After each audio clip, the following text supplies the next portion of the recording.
Hi friends, welcome back to my channel. ನಾನು ಆಶಾ. ಎಲ್ಲರೂ ಹೇಗಿದ್ದೀರಾ?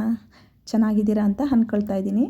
ನೋಡಿ, ಬೆಳಗ್ಗೆ ಬ್ರೇಕ್ಫಾಸ್ಟ್ಗೆ ನಾನು ಏನು ರೆಡಿ ಮಾಡಿದ್ದೀನಿ ಅಂತ ಒಂದು ವಿಡಿಯೋ ನೋಡಿ, ಯಾವ ಥರ ಪ್ರಿಪ್ರೇಷನ್ ಆಗಿದೆ ಅಂತ ಒಂದು ವಿಡಿಯೋ ಮಾಡಿದ್ದೀನಿ. ನೋಡ್ಕೊಂಬರೋಣ ಬನ್ನಿ.